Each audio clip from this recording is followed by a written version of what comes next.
आप भी कोई प्लाट या ज़मीन रजिस्ट्री कराने जा रहे हैं तो इन 3 बातों या 3 दस्तावेज़ों को चेक करने के बाद आपके साथ कभी धोखाधड़ी नहीं होगी और ना ही आप फंस सकते हैं।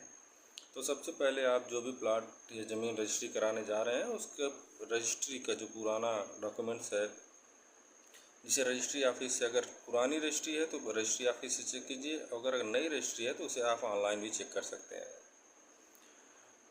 और दूसरा महत्वपूर्ण बिंदु ये है कब्जा। आप जिस भी प्लाट या फ्लैट को रजिस्ट्री कराने जा रहे हैं, आप उस पर मौके पर जाकर फिजिकली रूप से उसका मुआयना करें और उस पर देखें कि कब्जा किसका है। कभी कभी क्या होता है, नाम किसी और का रहता है और कब्जा किसी और का रहता है, और जब आप उससे कब्जा लेने जाएंगे तो वहाँ पर विवाद होगा। अगर आप किसी प्लॉट की रजिस्ट्री कराने जा रहे हैं, खाली ज़मीन है, तो आप जिससे भी लिखा रहे हैं उसको कहिए भाई आप अगर 10 लाख का ये प्लॉट दे रहे हैं या 50 लाख का दे रहे हैं तो 10 लाख हमसे और ले लीजिए और इस पर एक बाउंड्री या गेट लगा दीजिए, एक छोटा सा रूम बना दीजिए। जब वो बाउंड्री और गेट बनवाएंगे तो जो भी विवाद होगा उस बाहर निकल के आएगा, और तब आप उस प्लॉट को मत लीजिए, नहीं तो आप कोर्ट कचहरी और थाने के चक्कर लगाते रह जाएंगे।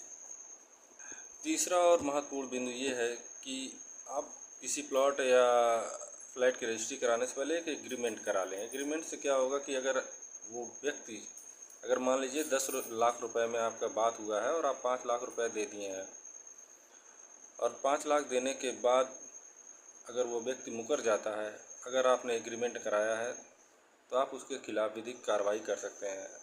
और एग्रीमेंट का जो धन राशि है, आप उसे हमेशा ऑनलाइन ट्रांजैक्शन ही करें, आरटीजीएस या फिर चेक द्वारा। इससे क्या होगा कि वो मुकर नहीं सकता कि हमने पैसा नहीं लिया है। और तीसरा और सबसे महत्वपूर्ण बिंदु ये है कि आप ये भी चेक कर लें कि वो SC/ST की ज़मीन, कृषि भूमि ज़मीन तो नहीं है। किसी SC/ST की कृषि भूमि अगर ज़मीन होगी तो भी उसकी रजिस्ट्री नहीं हो पाएगी, क्योंकि उसके लिए परमिशन लेना होता है।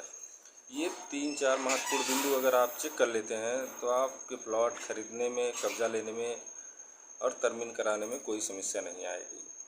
अगर इससे जुड़ी आपकी कोई भी सवाल या संदेह हो तो आप कमेंट सेक्शन में इसको पूछ सकते हैं।